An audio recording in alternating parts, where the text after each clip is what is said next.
Boa noite, queridos irmãos. Que Deus abençoe a cada um de nós para mais um aprendizado na noite de hoje. Convido a todos para reunir os nossos pensamentos a Deus, a Jesus. De preferência, fechamos os nossos olhos, nos desligamos de tudo que é material e vamos fazer essa conexão com Deus, nosso Pai, e com Jesus. Senhor Jesus, estamos aqui mais uma vez diante de Ti, mestre e amigo. Em primeiro lugar, agradecendo a oportunidade que Deus nos concede por estarmos aqui, Senhor, reunidos em Seu nome. Mas também, Senhor, te pedimos as Tuas bênçãos a cada um aqui presente, seja encarnado e desencarnado. E a todos os nossos irmãos lá fora, Senhor, necessitado do Teu amparo, da Tua luz, da Tua sabedoria, Senhor. Por isso, em prece, te rogamos, Senhor, e te agradecemos. Pai nosso que estás no céu, santificado é o vosso nome. Venha a nós o vosso reino. Seja feita a vossa vontade na terra como no céu. O pão nosso de cada dia dá-nos hoje. Perdoa nossas dívidas, assim como perdoamos os nossos devedores. Não nos deixes cair em tentações e nos livre do mal. Em Teu nome, Pai, em Teu nome, Jesus, declaramos aberto a palestra doutrinária da noite de hoje. Para a alegria de todos nós, temos mais uma vez na nossa casa esse querido irmão, companheiro de ideal, Odir. Odir é do Centro Espírita Humildade e Fé, aqui da Ponte do Maruim. Então, passamos a palavra e rogamos a Deus muita luz, muita paz, meu irmão. Fica à vontade. Boa noite a todos. Boa noite. Interessante que quando a gente adentra a casa espírita e que a gente faz, se acomoda, né, a gente vem meio atordoado, meio atrapalhado, né? E a prece de abertura, né, aquela situação de nos encontrarmos ali, nos coloca num estado de êxtase, nos coloca num estado de paz, de harmonia, de serenidade, muito reconfortante, né? O problema é quando a gente vai embora. Por que será que a gente não leva isso? Né? Porque é nosso. Né? Outro dia eu estava ouvindo de volta, e geralmente eu parei para refletir um pouco sobre aquilo ali. O que a gente diz? Quando a gente está numa situação melhor, mais tranquila, a gente diz que é graças à misericórdia de Deus. Né? Não mereço, né? Eu não mereço, mas graças a Deus estou bem. E ele falava assim: ora, se tu não merecesse, tu não estarias nessa situação, porque Deus não te daria algo que tu não devesse receber. E a gente às vezes para pensar, assim, mas realmente, né? A gente é um falso modesto, né? Porque se aquela situação apareceu para nós, é uma oportunidade, é um merecimento, enfim, podemos não ter feito muito para consegui-la, né? Poderíamos até ter feito mais, mas de fato a conseguimos. Então, algo de bom, algo de certo, a gente fez para criar aquela situação. Só que, claro, a gente tem que parar para refletir o que fez de certo e não achar que está bom ali daquele jeito, se acomodar, porque aí a gente é capaz de desandar, né? E dentro da casa espírita, quando a gente faz essa prece de abertura, a gente se encontra, a gente começa as nossas atividades, é a mesma coisa, né? A gente consegue se encontrar, a gente consegue refletir acerca das coisas, esquece aquelas aflições, aquelas dificuldades que tanto nos afligem no dia a dia, e parece que tudo é solúvel, né? Tudo se resolve. Só que quando a gente sai ali para fora, a solução acaba. A gente entra no desespero, a gente entra na aflição, na correria, e aí os problemas cada vez se amontoam mais, porque a gente começa a não haver soluções, mas a haver problemas. Isso vira meio que um rolo compressor. Até na próxima data que a gente vem. Aí sereniza de novo. Só que o interessante seria que a gente aprendesse a conviver com essa harmonia que a gente conquista aqui dentro, porque ela, claro, tem o ambiente espiritual, tem os bons espíritos, tem nós todos pensando em coisas boas, né? Claro, o ambiente é muito salutar. Mas aquilo que a gente conquista é nosso. Aquela tranquilidade, aquela serenidade é nossa. Então, que a gente conseguisse conquistar isso lá fora também, né? Seria bem mais tranquilo para a gente. O que a gente vai pedir para a gente conversar hoje, né? Casa pediu para a gente conversar sobre sacrifício da própria vida. Já que o professor escreveu bem retinho ali, esse professor, né, para escrever bem retinho ali, redondinho assim, né? Eu deve ser uma pessoa assim, lá na nossa faixa, né, primeiro que fazia aquele caderno de caligrafia lá, que tinha que ser bem feitinho, né? Hoje eu vejo pelas minhas netas lá, avó, eu não sei escrever cursivo. Assim, mas como que não? Mas o princípio da escrita é isso, não é? Pelo menos na minha época era, né? A gente aprendia cursivo e depois, lá para a quinta série, quando já se achava um pouquinho melhor, é que a gente começava a tentar fazer letra de forma. Hoje é inverso. Mas, evoluções à parte. Eu aprendi daquele jeito, sofria naquele caderno, mas meus garranchos ficaram bonitinhos. Então, para a gente conversar sobre o sacrifício da própria vida. Bom, isso está lá no capítulo 5, que trata de uma das bem-aventuranças, que é bem-aventurados os aflitos. A gente conversou bastante sobre essa questão de desde quando a gente está sofrendo, está em aflição, é algo bom, né? Mas só para a gente relembrar, vamos ler aqui o que está escrito em Mateus e em Lucas, né? Esse eu vou ler porque, para não errar aqui, né? Bem-aventurados os que choram, pois que serão consolados. Bem-aventurados os famintos e sequiosos de justiça, pois que serão saciados. Bem-aventurados os que sofrem perseguição pela justiça, pois que é deles o reino dos céus. Isso está em Mateus, capítulo 5, versículos 4, 6 e 10. Já Lucas fala um pouco diferente, mas com os mesmos sentidos, né? Bem-aventurados vós que sois pobres, porque vosso é o reino dos céus. Bem-aventurados vós que agora tendes fome, porque sereis saciados.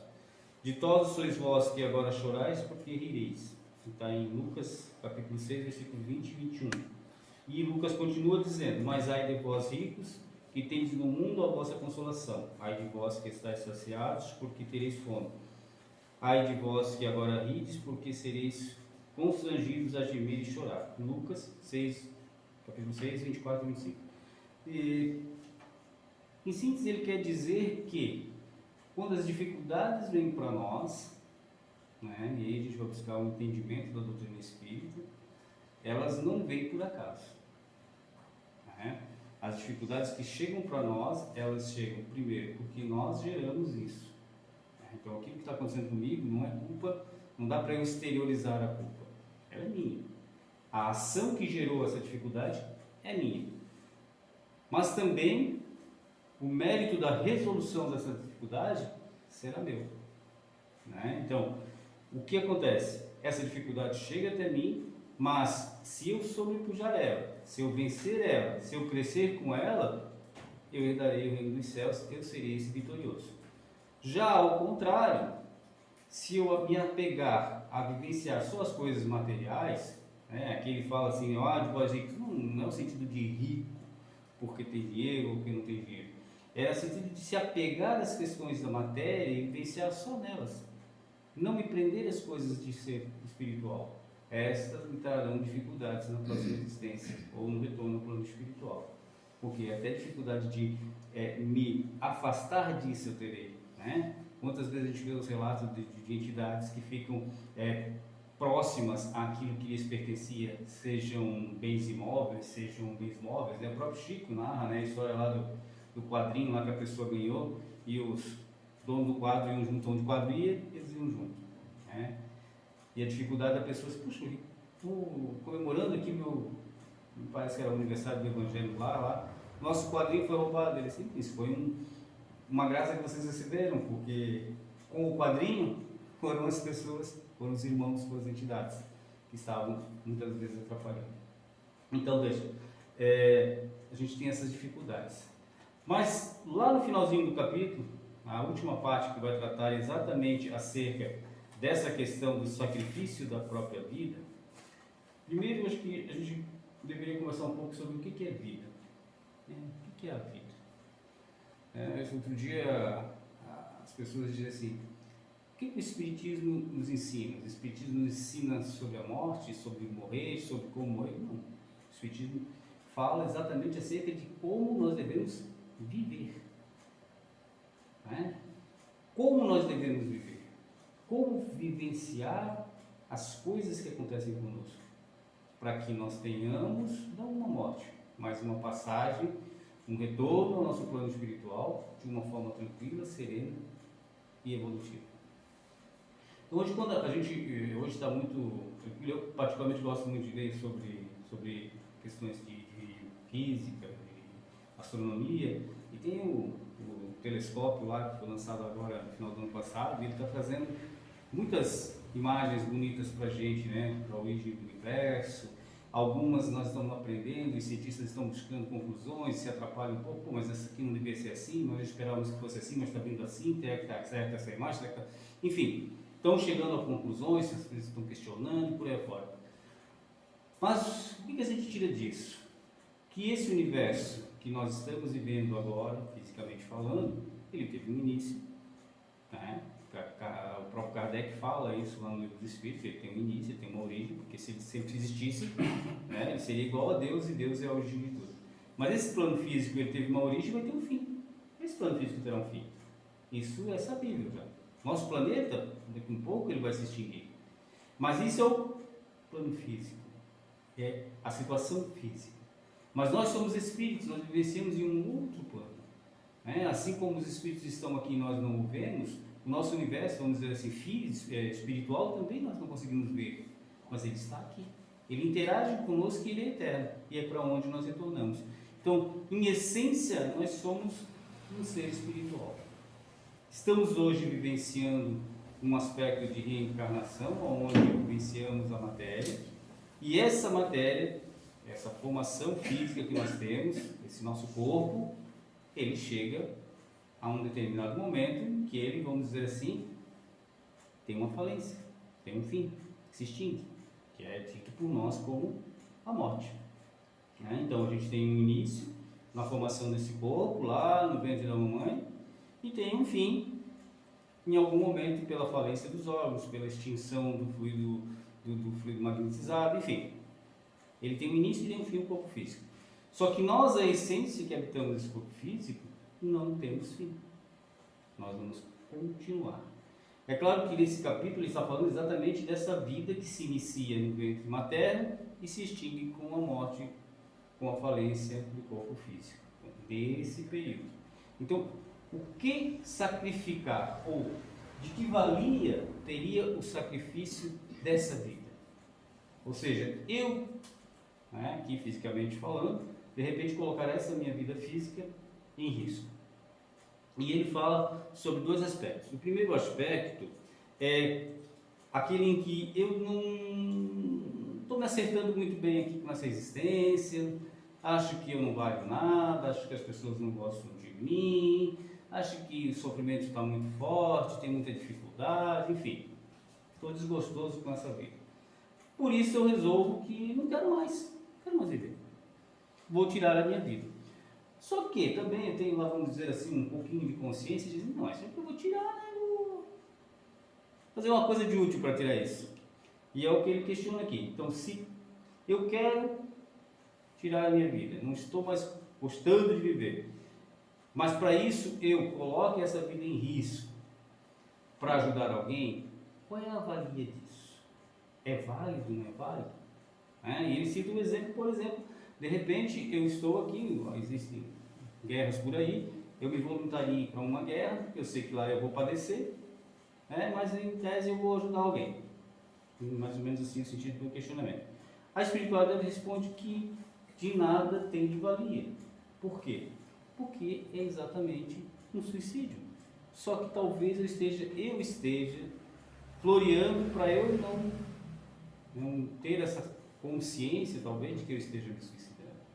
Eu quero dizer, estou colocando a minha vida em risco por outrem. Então isso é de grande valia perante Deus. Não. Nesse caso específico, não. Porque eu já não quero mais essa vida. E eu estou simplesmente me suicidando de uma forma um pouco diferente. Né? E nós sabemos que ninguém tem o direito de tirar a vida de ninguém, nem nós a nossa própria vida. Né? Isso está ali, pacífico, pacificado. Por isso que a doutrina espírita fala muito claramente contra a eutanásia, contra o aborto, contra a pena de morte, né? Tem os seus pontos fixos ali. Por quê? Porque a ninguém é permitido tirar a vida de outrem. Até porque não se tira a vida, se tira uma existência física. Aquele ser continua naquele processo. Né? Vejamos a questão da própria eutanásia, né? Que encurtar o sofrimento.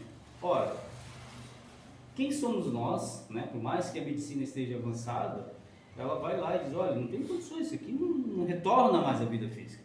Mas quem somos nós para mensurar o quão evoluirá o ser espiritual que está ali naquele corpo em sofrimento, nesse período entre essa decretação, vamos dizer assim, e o efetivo desencarne.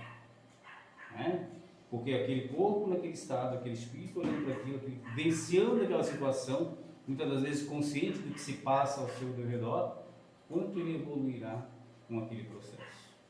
Então, quem somos nós para saber isso? E nesse caso específico do suicídio, né, é fugir de algo que vamos encontrar no momento seguinte. A gente acha que naquele exato momento em que rompe o laço, fugir, aí a gente desperta no sofrimento e no padecimento. Porque continua, muitas das vezes, quando a gente vê as obras espíritas, aquela mesma sensação ela se torna um loop, né? Ou seja, ela sempre está acontecendo. Está sempre acontecendo. E você fica naquilo ali, a entidade vai ficar sofrendo aquilo. Até que em um determinado momento ela sofre tanto que ela consegue ter um despertar de luz para ser auxiliada. Então, nesses casos específicos, o sacrifício da vida não tem utilidade. Já o outro aspecto é aquele em que você não tem esse objeto de querer tirar a vida. Né? Você não vai lá, eu vou fazer isso porque daí eu salvo aquele, mas daí eu morro, está tranquilo. Não. É aquele em que você de repente vê algo acontecendo ali e você, no afã de ajudar a pessoa que está sofrendo, vai lá. Coloca a tua vida em risco, mas não com o objetivo de morrer, desencarnar, deixar a sua vida física, mas no intuito de ajudar aquele ser. Vejam a diferença. Você não está buscando tirar a sua vida, você está buscando auxiliar aquele que sofre. Né? É o caso, muitas das vezes, a gente tem assim nessas questões dos socorristas, né? Dos médicos que agem em locais de pouco favorecimento, em guerras, enfim. Eles estão lá para ajudar as pessoas, eles vão ao encontro de pessoas. Nós temos casos próximos aqui, né? Às vezes, acho que pouco tempo atrás, um senhor aí mergulhou para tirar alguém que estava se afogando, conseguiu tirar um, conseguiu tirar dois, mas no terceiro ele não conseguiu. Então, assim, ele não estava querendo, né, tirar a sua própria vida, ele estava querendo ajudar as outras. Então, nesse caso específico, ele sacrificou a sua vida, mas não intencionalmente. Aí é o mérito. Porque ele colocou primeiro o auxílio àqueles que sofriam, e não a ele próprio. Né? Então, ele teve um crescimento. Mas também, olhando por outro lado, né, de repente está algo acontecendo ali que a gente pensa assim, não, se entrar ali não tem jeito. A pessoa vai lá, tira outro e volta. Por quê? Porque a sua boa vontade, o afã de querer ajudar aquela pessoa, a confiança em ajudar, a espiritualidade também o auxiliará. Também a própria misericórdia divina criará situações para que ele de lá saia de uma forma bem amena e tranquila e continue sua existência. Né? Então, a questão do sacrifício ali está exatamente atrelada a isso. Não é ao morrer em si, mas é o objetivo que se dá com isso. Ou seja, sabe aquela coisa da caridade, né? A gente ainda às vezes faz a caridade assim, né?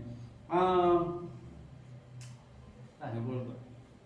Né? O espírita, como diria, eu não sei se era acho que era o seu Ailton que falava que tinha um escorpião no bolso, não sei se era o Ailton que falava, acho que era Ailton, né? Assim, porque assim, na hora do espírito ajudar, meu Deus do céu, é o sacrifício. Sacrifício. Aí a gente faz as promoções, quem é que vem? 90% não é espírita, né? Os espíritas parece que pensam que a doutrina, né, a gente faz assim e parece as contas são pagas automaticamente. Não.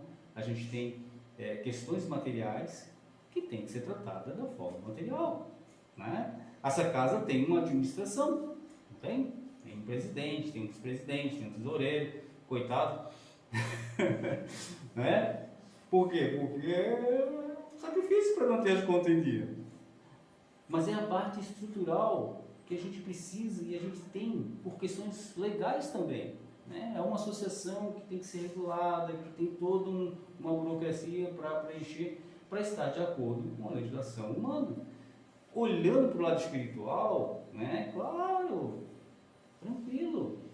A gente não está aqui para cobrar nada de ninguém, está aqui para ajudar as pessoas, né? Isso é. Só que assim, às vezes a gente esquece desse outro aspecto, né? Não sei se a casa, essa sala é da casa ou é alugada, se no final do mês você vai ter um curso, enfim. Essas são as questões. Então, no decorrer desses processos de evolução, quando a gente começa a entender a dinâmica da coisa, a gente começa a se sacrificar às vezes. Né? Você lembra do óbolo da viúva? Né? Do óbolo da viúva? Aí a gente pensa assim, né? Nós espíritas, sabedores, nós seríamos essa viúva? Será que nós agiríamos como essa viúva? Teríamos essa fé que essa viúva teve? Né? E a gente vê algumas reportagens, algumas situações assim, onde as pessoas que têm mais dificilmente compartilham.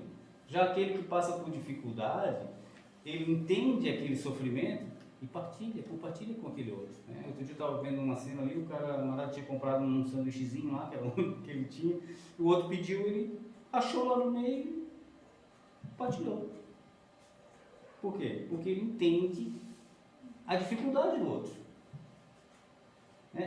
A gente passa fome, mas é aquela fome tipo assim, eu almoço ao meio-dia, meia hora ainda não comi. Ai, que fome, estou morrendo de fome, estou desesperado. Mas a gente sabe que a marmitinha, que a comidinha, sei lá o quê, ali, só não deu tempo ainda. Agora, no momento em que a gente chegar nessa situação e ver assim, puxa, é meia hora, eu não almocei. É uma hora, eu não almocei. É meia-noite, eu não almocei. Por quê? Porque não tem aquilo. Então eu vou entender como se sente aquele outro quando ele vem até a minha casa e pede um prato de comida, pede alguma coisa. Antes de eu julgá-lo, eu vou ajudá-lo. Né?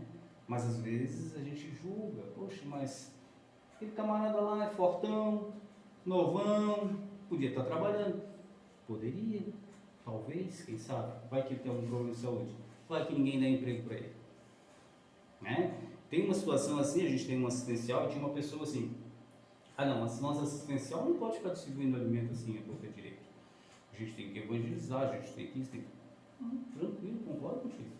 Tem que criar condições, concordo contigo. Não vou discordar. Só que, como que tu vais falar de amor, falar de Jesus e a pessoa com fome? Acho que ela vai entender alguma coisa? Mas é a lei de causa e efeito. Muito interessante para ti que está tranquilo. Agora, para a pessoa que está sofrendo em dificuldades, que nunca ouviu isso, ela não vai olhar para esse lado. Ela vai até ter fé, ter esperança, mas ela não vai olhar para esse lado. No primeiro momento, ela vai querer o quê? Que tu, então, como uma pessoa que entende, auxilie ela. Né? E ela, tinha algumas senhoras lá que vinham, e ela estava precisando de uma empregada doméstica. Não sei se diz empregada doméstica, porque hoje não pode falar muitas coisas, que talvez esteja errado, mas era alguém para trabalhar lá com ela, na casa dela. Você não está precisando de alguém para trabalhar contigo? Então, quantas tem ali? Seleciona uma. Pois é, não sei, não dá, porque não sei. Acabasse de dizer que elas não trabalham porque não querem. E tu estás aí negando um emprego para uma delas. Isso que tu, teoricamente, tem conhecimento. Então, às vezes, a gente está cobrando do outro algo que a gente não está proporcionando para ele, né? Então, ela tinha uma vaga ali para serviço, mas não queria que aquelas pessoas, não sei porquê, não vou entrar nesse mérito, talvez. Mas, assim, então a gente tá aí, aquele cara fortão, bonito, mas ninguém dá um serviço para ele, como que vai trabalhar? Né? Aí fica difícil. E, às vezes, levando isso para o outro lado, né? Esse lado é o mais fácil da gente entender, mas quando a gente leva para o lado espiritual, para o lado do desenvolvimento da individualidade, das vicissitudes e das virtudes, se torna muito mais complicado ainda. Porque a gente às vezes cobra uma postura virtuosa de alguém que a gente não tem. Né? É comum a gente dizer, olha, vai lá na casa do um passe, assiste palestra, né? Vai ficar bem. Só que a gente está brigando com aquela pessoa. Está cerceando a ela o direito de liberdade, de arbítrio. Né? Está impondo para ela alguma coisa. E assim a gente vai, às vezes, violando. Não quer dizer que a gente não deva orientar, não quer dizer que a gente não deva fazer isso. Não é isso. É que muitas das vezes a gente quer que as pessoas se transformem, se moldem de acordo com o que a gente é. Mas elas não estão preparadas para aquilo ainda.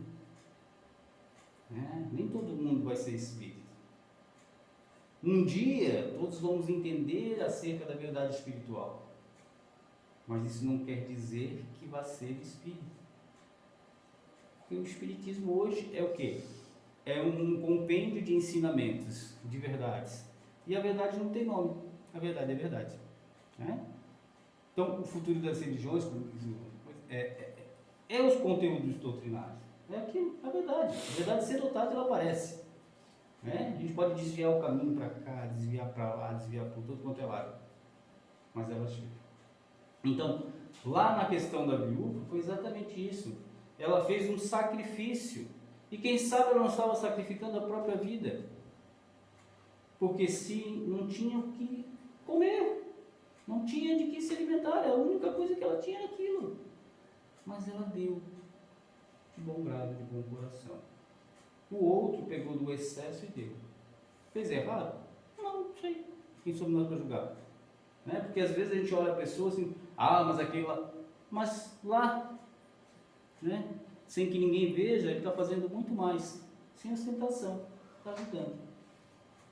Está contribuindo para que as pessoas vejam bem. Então o nosso sacrifício, sacrificar a vida,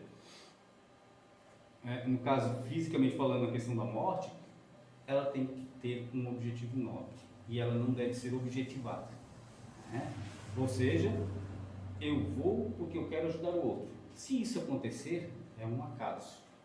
É um acaso porque acaso não existe. Mas não é o objetivo não era eu tirar a vida, perder a minha vida. Eu fui lá ajudar, me coloquei em risco, mas confiando que eu voltaria. Esse é um sacrifício da vida material, propriamente dito. Mas os sacrifícios que nós enfrentamos no dia a dia, que é nos renovarmos, nos melhorarmos, tirar de dentro de nós aquele homem paranhento, aquele homem velho, como disse Paulo, a grande peleja hoje que eu luto é o homem novo contra o homem velho. E é o que nós estamos enfrentando hoje. É essa briga entre o velho, que é aquele cheio de vicissitudes, e aquele novo que quer se aflorar, cheio de virtudes. Só que nessa briga, nós não estamos entendendo que nós temos que fazê-la dentro de nós. Eu, Odir, tenho que brigar com o eu, Odir. Eu não tenho que brigar com o Altamiro. O Altamiro vai brigar com o Altamiro. Vai brigar com ele, com ela, para se construir. E a gente não, a gente está num momento muito raro que a gente quer brigar com os outros. Muitas das vezes achando que a gente está certo e o outro está errado. A gente se impõe, quer se impor. Outras vezes a gente acha que está errado mesmo, então deixa para lá e desanima. Não. É eu contra eu.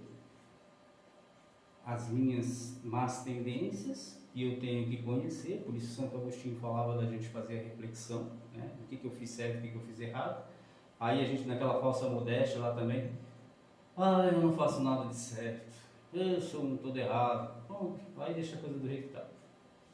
Não faço nada certo, deixa do jeito que tá, pronto. Na próxima eu resolvo, né? Deixar para a próxima encarnação, já que, como eu vou ter trocentas encarnações aí, deixa tudo para a próxima, vai que na próxima também é mais fácil de resolver. Né? Então a gente vai às vezes empurrando uma barriga, e não é fácil. Nós estamos aqui hoje, buscando nos conhecer, buscando entender os ensinamentos de Jesus. Isso não é algo bom? Outrora a gente não estaria aqui, talvez. Né? Quem sabe onde nós estaríamos nesse momento? Não sei. Mas hoje estamos aqui. Então a gente já está melhorando. Claro que não na proporção que talvez devêssemos, mas na proporção de que cada um de nós consegue. Porque não adianta nós construirmos, né, eu também que é consultor aí, construir um prédio, um alicerce que é feito por uma casa de madeira. Eu estava numa 10 andar, o que vai acontecer? Vai ruir, não vai? Vai, alguma nhaca vai dar. Então a gente tem que ir construindo as coisas e cada um de nós tem o seu tempo. Mesmo a gente estando lá, né, com a esposa, com os filhos, meus 3 filhos lá, eu sempre falei a mesma coisa, o evangelho no lar, os 3 estavam lá, eu sempre falava a mesma coisa. Mas um foi para o norte, outro foi para o sul, outro foi para o oeste. Porque cada um deles tem o seu tempo, tem a sua individualidade. Eles vão o quê? Ter dentro de si aquilo que lhes foi passado. E quando eles necessitarem de algo, onde eles vão procurar? Dentro deles. E o que eles vão encontrar? Aqueles ensinamentos. Aqueles ensinamentos estão lá, não vão se perder. Eles podem usá-lo amanhã, podem usá-lo daqui a 100 anos, podem usá-lo daqui a 10 encarnações. Mas estão lá com eles. E eles vão poder usar. E aí a gente vai crescendo. E vai entendendo e valorando que essa existência física, ela é algo que nos é dado para nós crescer. É uma oportunidade. Não precisaríamos estar. A gente falou lá no início, o mundo físico ele é transitório, o espiritual é que é o verdadeiro. Mas nesse processo de evolução, nós temos essa oportunidade de virmos aqui como uma forma de ascender esse processo. Né? Ou seja, a gente não vem aqui para sofrer, para parar no processo de evolução. Não, a gente vem aqui para acelerar esse processo. Porque aqui a gente sofre um pouquinho mais pesado e de repente a gente tem mais consciência de tomar decisões certas. E tomando mais rápido essa decisão, mais rápido a gente retorna. Mais rápido a gente retorna, não, mas mais rápido quando a gente retornar, a gente ascende, a gente evolui. Né? E a gente vai se construindo. Por isso que a gente vive em sociedade. Né? Porque é muito fácil eu falar de paz, de amor, de harmonia, viver sozinho lá num monastério, trancadão lá. Vou brigar com quem? Quem que vai discordar de mim? Ninguém. Só eu vou olhar no espelho e vou arrumar encrenca comigo ali, porque mas não vai ter ninguém. Agora, quando eu estou no meio, aí eu encontro as dificuldades, vamos dizer assim, ou as situações, melhor dizendo, para que eu possa aprender. Né? Então, a gente está, né, na época certa, no local certo, na família certa, no corpo certo, está tudo certo. Não dá para reclamar dessa parte. Podemos reclamar da gente tomar talvez atitudes equivocadas, mas mesmo assim a gente tem a oportunidade de se consertar. Vocês lembram o que o Chico falava? A gente não pode voltar lá atrás, né? Aquela vozinha mansa dele, tranquila e serena lá, só dele falar a gente já ficava confortado, né? A gente não pode ir lá atrás desfazer o que já fez, mas a gente tendo consciência hoje, a gente pode mudar daqui para frente.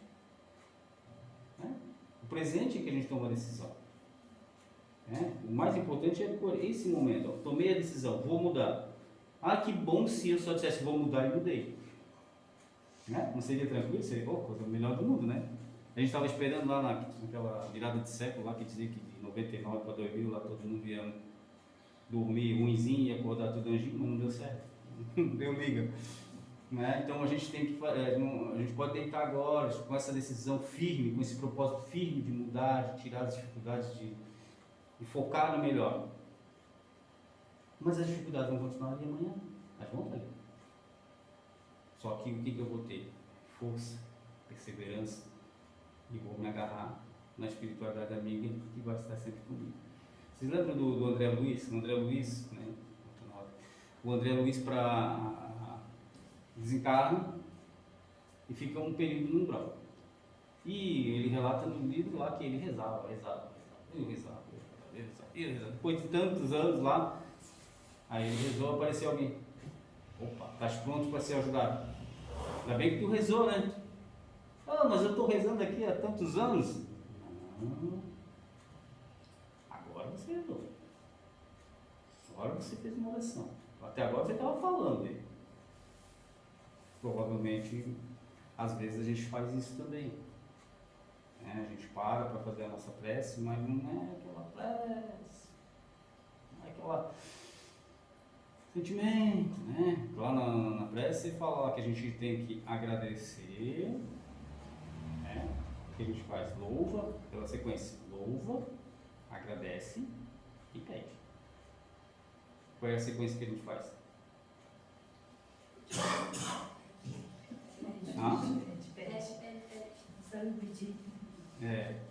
Pede, né? E ainda pede errado, né?